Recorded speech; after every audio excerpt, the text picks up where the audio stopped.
get anything above about an A out, so that's not a good idea. And we sing the same part, the tenor, which is the top notes in the barbershop, and it's really, really scary when you hear it. But at the end, we're going to tell you how we started singing barbershop, and then we'll tell you a little bit about our journey towards the last competition that we went to in Kansas last October, October,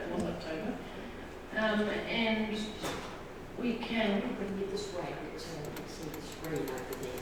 Sorry, don't know if this will reach.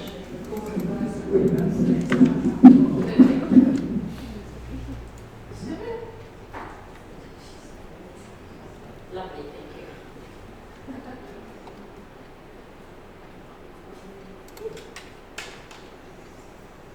Technology.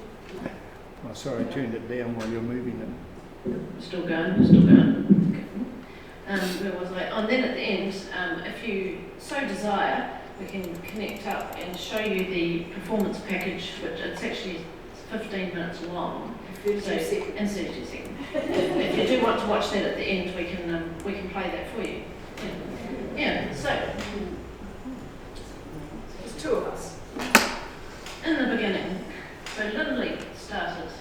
You can tell them how you got involved in barbershop. Yeah, I went to a concert at Town Hall. I'm sure it was an RSA concert because the New Zealand Army band, I think it was, they played, and it actually changed my view of brass bands forever because they were just astonishing. But anyway, this group got up there and sung unaccompanied, and I hadn't long had our first daughter. No, we've already got one, haven't we? Yes. My first child and only daughter. And I don't know if I was really looking for something to do, but these women got up there and they sang unaccompanied, and I thought, I could do that. No good at solo singing, no good at opera or anything like that, but I could do that because I can sing in harmony and I'm really good at that. And so then I happened to be talking to a friend a couple of weeks later, and she says, I've got this new hobby, I'm going to this barbershop thing. And I said, well, I just saw them and I thought, well, they looked pretty good. And I went along, and that was in 1992, and I've been trotting along most weeks ever since. Robyn got in the car one day when she was visiting from Auckland a couple of years later, and I had a practice. We still do learn with practice tracks, so we get a track of our part and a track of all the parts together, and a lot of us stick it in our car and torture our families with it. And it came on with the tenor part, and Robyn thought, oh, that sounds a bit of all right, I'll do that as well. So we've both been trotting along. This first shot was at my first competitions, which was a year after I joined. You can see our lovely costumes of the day. Beautiful bows on our shoes. The judge's comment on the score sheets was that the bows on the shoes were distracting. The bows went in the rubbish.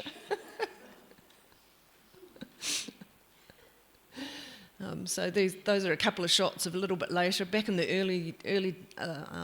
earlier days, that when we belonged, we used to do tea dances with a jazz band, and we'd have like high tea. And the particular one, Robyn and I don't think we could replicate it now, but did a little bit of a dancing thing in the front of the chorus while the chorus sung Bigger Spender.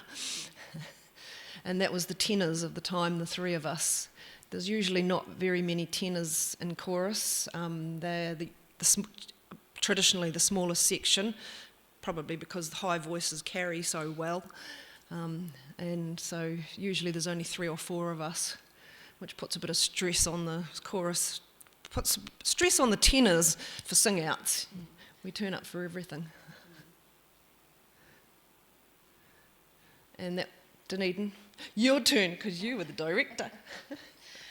So I started about a year later than Lynley. I became the director, it might have been 2015, 2014? Yeah, I was going to say, it must be just about 10 years ago now. I just got my 30-year pin. Lynley got hers the other year. So I've been in Swett Adelines for 30 years. And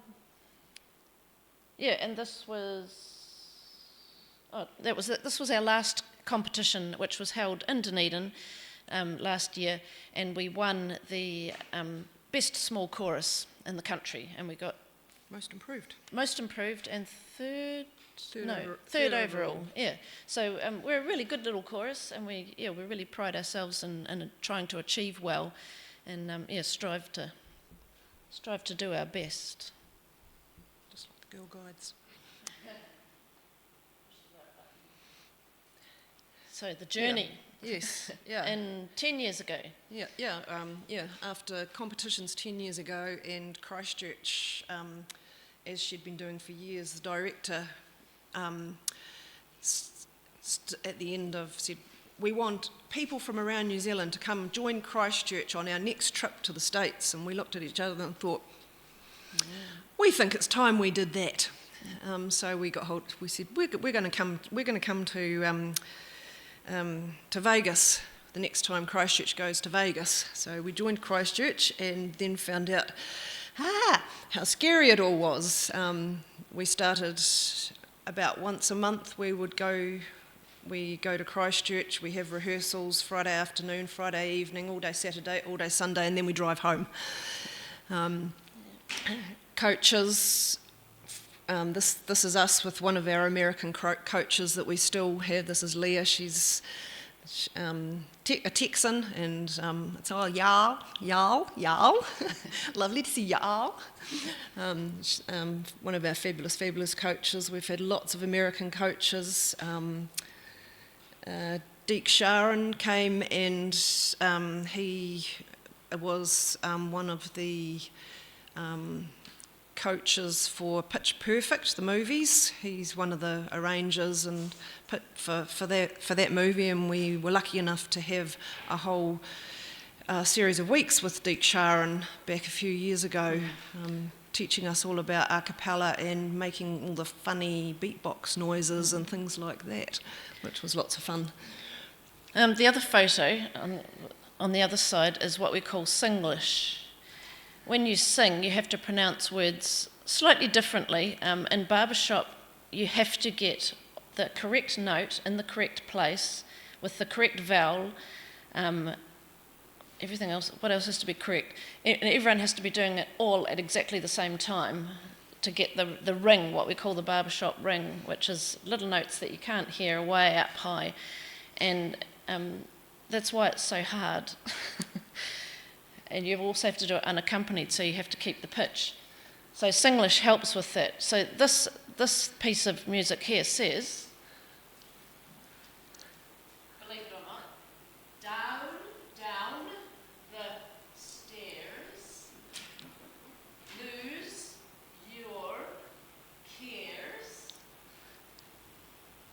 How's that? Can't remember. Here in Birdland. Where? Here in Birdland. That's what that says. That's how we have to think in our heads to pronounce it, for it all to sync up and be perfect. Perfectly amazing. It's definitely an art form, and it's not a hobby. It's a lifestyle.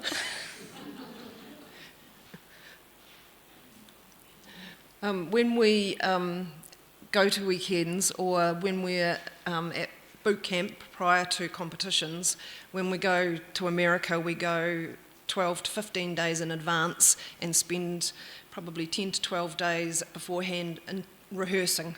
So you're in rehearsals 2 to 3 times during the day. You rehearse for 2 or 3 hours, then you get an hour off, and then you're back in rehearsals, and then you get bombarded with things like this on your phone from your director and your coaches, which you're supposed to absorb between the rehearsals and then spit back at the next one. All of the notes that we are and bar 2 through 5. What? And then remember it. Yeah, it's really detailed. So the first competition we went to was in 2016, so we've been what we call ootaming out-of-town members with Christchurch for 10 years. So Vegas in 2016 was, it's an amazing experience, wasn't it? Vegas is such a strange place. And backstage, we walked past photographs of people that had performed on that stage. People like, was it Cher? Oh, people like that. And it was like, it was just such an amazing feeling. And then to get out on the stage, this is us on stage in Vegas, and perform. You can look it up on YouTube. If you look up Dunedin, Christchurch City Chorus Vegas Finals, you'll find it if you're interested in watching more. Torture. And we placed 5th, so that we thought that was pretty good. This is this medal here, which we've had put on a lovely diamond surround. That was our first medal. It's one of the most precious ones, actually, I think, isn't it? Yeah. That was that was an amazing trip. It was. That one, there was 134 for Christchurch, but there was about 8,000 women in the and a couple of men in the auditorium, which. To go to international competition, you first have to win the regional competition, which is why we would probably never get there with Dunedin. So that's why we had to join up with Christchurch, because they have won every time they've competed regionally. So that was our only road to getting to international, really. So that was at Vegas after we'd won our medals. But the best bit was that we also won what they call the Audience Choice Award. So the audience actually votes for which chorus they like the best, and that was us. And it was like... So that's what the little coloured ribbon is, and that's probably more precious than a medal, really, because to entertain that much, it was an amazing package. So then in 2019 was our next trip. We went to New Orleans, and we placed 7th there. Dreadful result. You've got to put it in perspective. You've got to sort of think, look, 7th, we only got 7th in the world. Yeah. And that year there was 4 of us from Dunedin had gone the time before, but we had an extra one came with us in 2019, and then this time when we went to Kansas, there was 8 of us. That's just a shot of Pre-Kansas. Pre-Kansas, yeah. The costumes evolve. Though Christchurch had already used this costume for a competitions in Hawaii a number of years ago, and then it came back with the turquoise leggings, and then for the most recent they ripped the sleeves off, stuck on trim, and with black leggings, so things keep evolving. Unfortunately, the makeup build-up inside them evolves as well. This is a Dunedin one. People that went to this time from Dunedin. So there was. And that was at we did a pre-international show in Christchurch. Did Dad come up before? I think no. Yes. Dad, He doesn't remember. I can't remember if Dad often came up to see us before we went. So that was our sort of like our dress rehearsal before we went overseas. And when we get there, there's a semi-finals, which 35 to 40 choruses take part in the semi-finals, and then the top 10 from the semi-finals then get on stage and do a finals package. And the aim is to get, because you've rehearsed that finals package, and you've rehearsed and rehearsed and rehearsed it, so you want to get up and do your finals package. This time when we went, first of all, at Auckland, we had to wait because somebody had broken the plane in Australia, so we had to wait while they fixed it and got to New Zealand. So then we eventually got to Houston.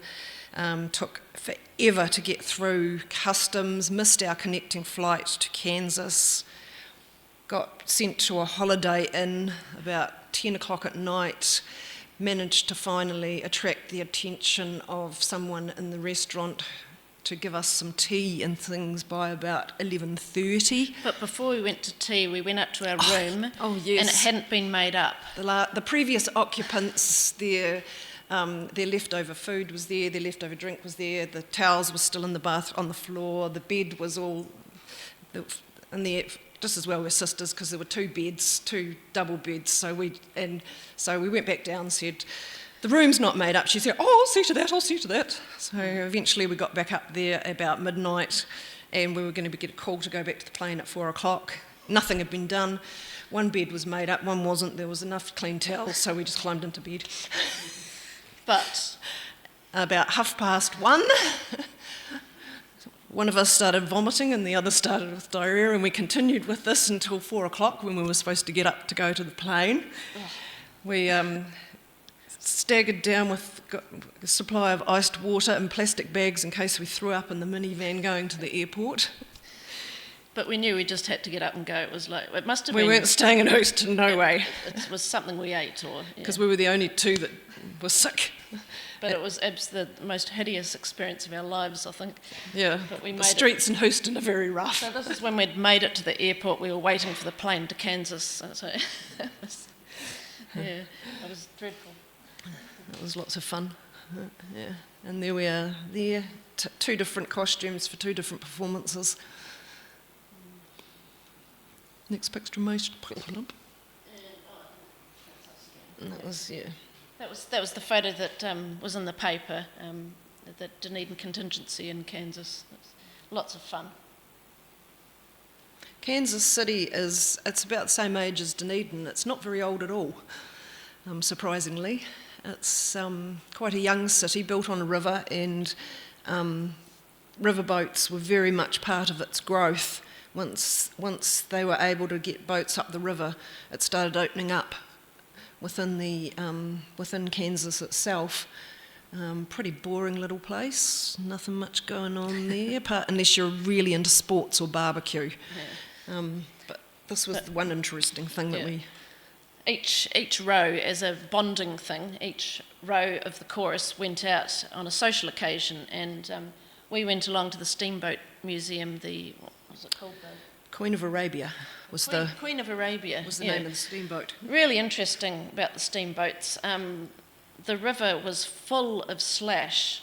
That sounds familiar, doesn't it? And steamboats, just the amount that went down, I can't remember exactly, but it was a horrendous amount of steamboats sunk. The average age of a steamboat, you'd put a new one on the river, and the average age was about 18 months before it hit something and sunk. On the run-in point.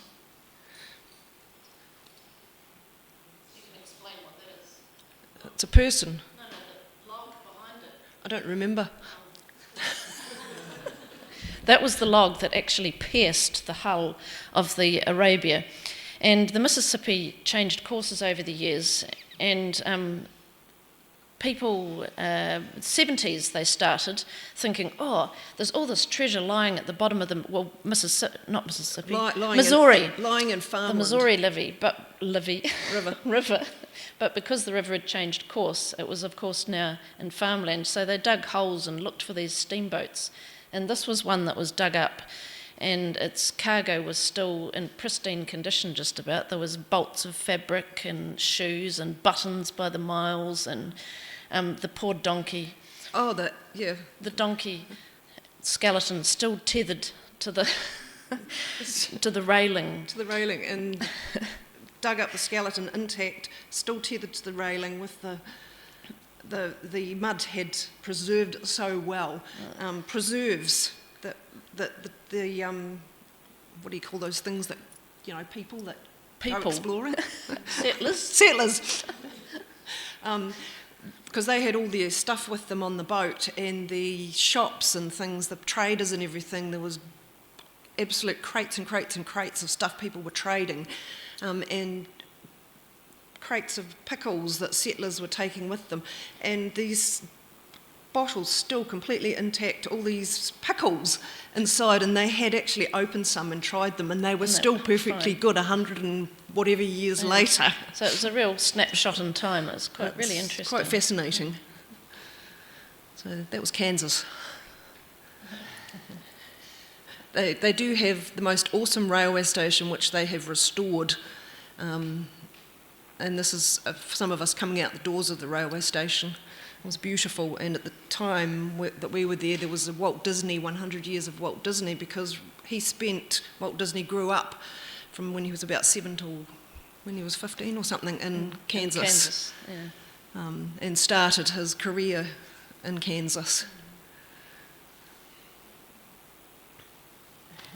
Still shot. So that's a shot from our actual performance, our semi-finals package. Your semi-finals consists of 2 songs, usually an up-tune and a ballad, and from that they choose the 10 finalists. The finals package, you have to do a 15-minute kind of mini show. It has to be tied together with dialogue, and it has to tell a story. Ours was all about the journey of Christchurch City Chorus, and Virginia Humphrey-Taylor, who was the director up there, her dream when she started in the chorus, how many years ago? 40, yeah, that's right, she's just got her 40-year pin. 40 years ago when she visited the States and saw what they were doing and just had a dream that Christchurch was going to do that and go over and perform. And so that's what our package was all about learning, all about the coaches coming. The judges category booklet appears in it, which is a weighty tome. This thick. And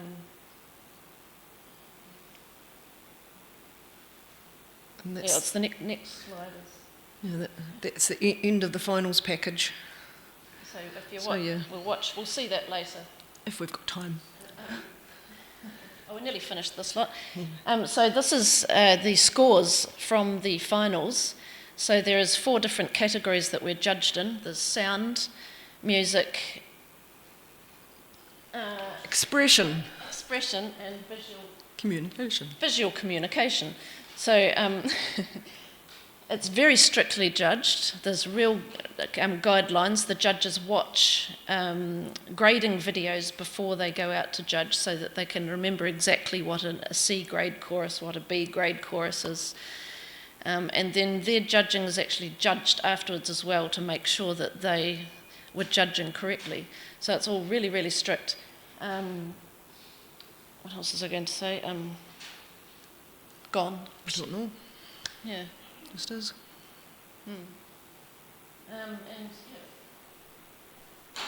And that's us with our medals, these ones. My double chin. Afterwards, yeah. Yeah. And so, fifth once again. And the way they announce when they announce the placings, they start with 10th place, and everyone sits there going, please don't be 10th, please don't be 10th. We're not 10th. Please don't be 9th.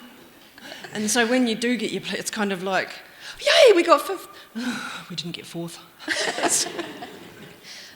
That's quite funny. So it's been a real learning curve, and we've also, and all the stuff that we've learnt, we've brought that back to Dunedin Chorus, and I think the calibre, especially seeing as there was 8 of us went from Dunedin last time, the calibre of Dunedin has gone a way up as well with our learning.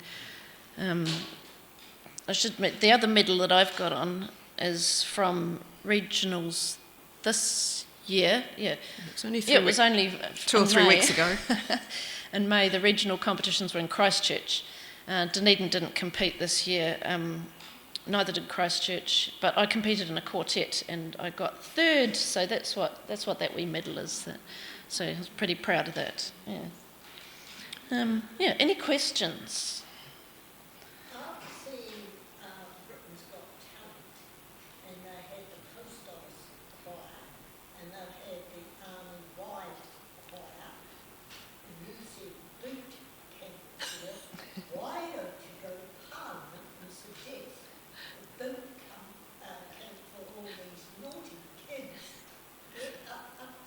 Oh, good too. That was a good suggestion. Boot camp for naughty kids. They have to make a choir. This was the suggestion. I reckon that would do them a world of good. Yeah, it is. It's good for the soul. It's good for the brain. It's good for your physical being. That breathing is all the deep breathing and using your rib cage and everything is really good for your body as a whole. Yeah. So it is a excellent hobby, lifestyle. Yes, yes, yeah, keeps your So, stomach muscles Yeah. tight. So we have got the link. Yep. Sorry.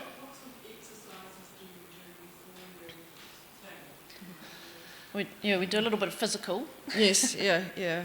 So we usually, which starts getting you out of your comfort zone, as we do a bit of physical exercise. So someone will put a track on, and then stretch things and get things in and out, and make people bend over, and all sorts of things, and lots of great whining and round and bouncing to music. Rhythm stuff. Rhythm stuff. And then we start our vocal warm-ups, and it often starts with something like a, trying to clear. I can't even clear anything Clear the today. gunge. Yeah. And your singing voice is quite different to your speaking voice, bits that you use and everything. So breathing exercises. we have to, getting your breathing going. And then choirs have lots of warm-ups in common. The 1 1 2 1 2 1 1 2 3 2 1 1 2 3 4 3 2 1 and things like that for. And then you go backwards and forwards and round and 5 different groups of you, and So it's all designed to get your brain and your singing, your instrument, your human instrument, all working and in the right place. And the thing with barbershop is that the bass sound on the bottom is the biggest, most resonant sound, which makes it different from choral singing. The tune is usually in the middle. There's the basses, there's the baritones, then the leads normally have the tune. The baritones float around the leads. Sometimes they're above, sometimes they're below, and then the tenors are on the top doing the twiddly high bits. God's chosen, as Sharon Connor calls us. Yes, Sharon Connor's a tenor as well. So, so that's what makes it different from choral singing. If you look at a cone of the sound of barbershop, it looks like that, with the bass, baritone, lead, and then the tenor with an open top, so that the sound floats out, whereas choral singing is more like that, so that all the different parts are around about the same fullness. Yeah. Whereas that's why the tenor suits us so nicely, because we've got nice, light, clear, high voices, so it suits us absolutely perfectly. Are you training to be judges? No. That is a really long, hard road to go. It's and extremely expensive because you have to judge at so many regional competitions, but they don't help pay for that. So they're going to have to change their thinking that way. It's really, really hard. Yeah. And I think it's probably common to most men organisations. Women's barbershop is very, very, very regimented. Men's is a lot looser. It's a lot more relaxed. It's slightly cheaper. The women, it's very, very regimented. Yeah. George. When you sing, I take it that the majority of the barbershop will get songs that are what I call American language, American pronunciation. Yes, correct. It's an American art form, so yeah, we use American pronunciation. Do you ever fling in a little bit of Kiwi? Kiwis are almost as bad as Australians. Only for effect. Yes. If we want a special effect. They They absolutely love us singing in Māori over there. They just go through the roof when we start that. And, if we bring out the poise, then they just, And Maori vowels too are beautiful.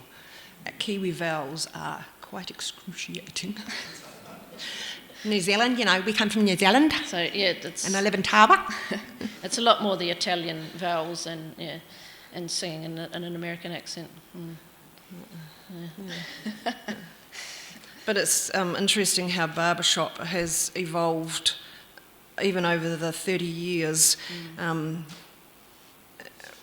It used to kind of be consonants were not really, they were slurred over, but it's become a lot closer to other sorts of singing apart from pop, and very important. And even mouth, mouth shape, vowel shapes.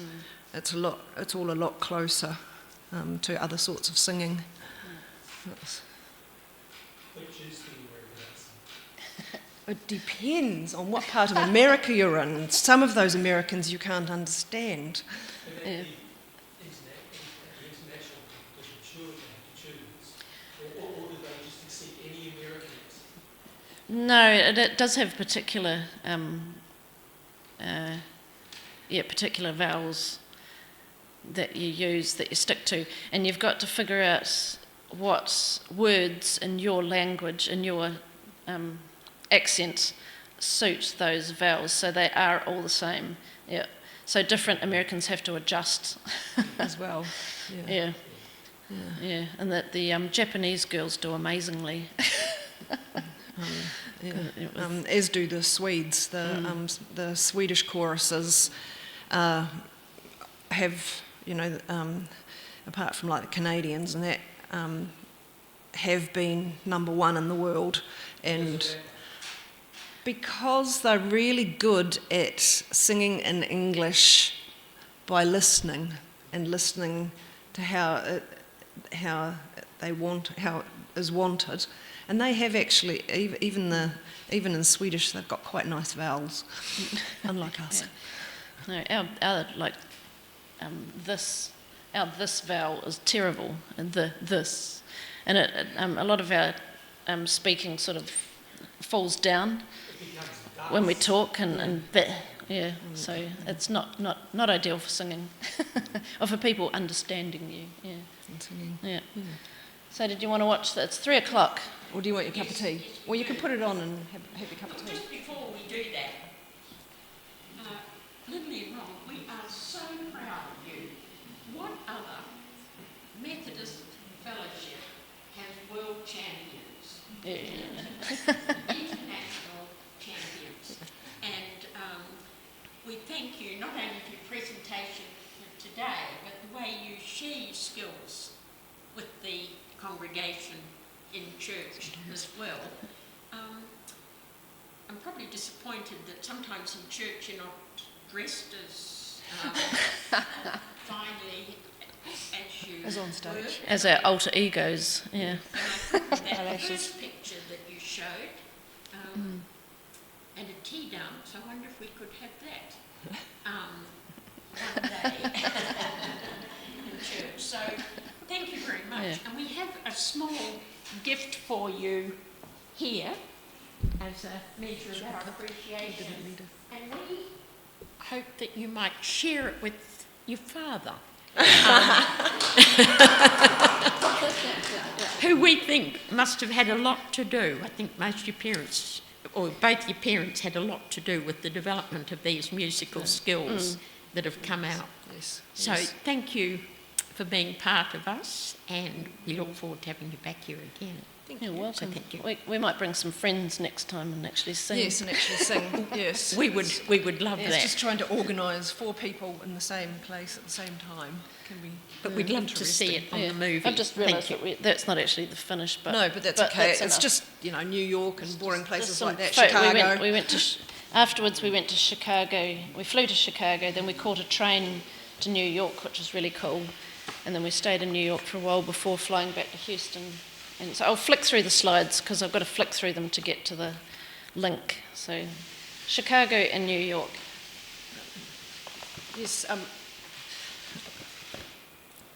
Travelling by train in a sleeper is just so cool. We did it from Vegas, from New Orleans up to New York, and then we did it this time as well from Chicago, and it was so much fun. Yes, it was Halloween while we were over there, and they enter into this, and apparently that was the poshest street in Chicago that we'd walked down, someone told us later.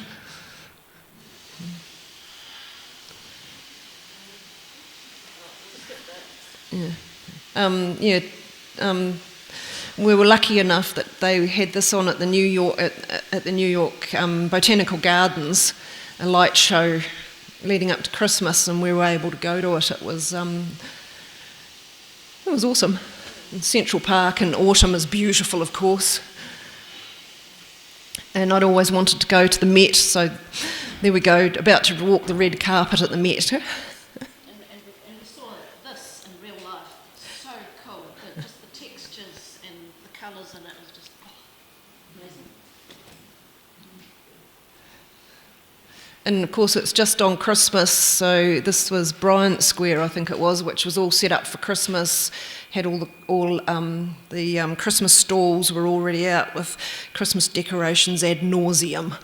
And the ice skating rinks had already started up.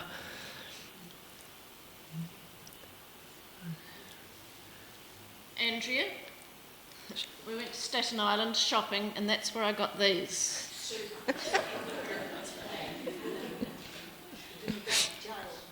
No. That was the end one, yeah. So there you go. Okay, let's see if this works.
surely came to business in 1986, and he suggested that I went to Hawaii for international. And I went to Hawaii, and then I went to an education class, and Ramapo Valley was a woman. I fell in love with really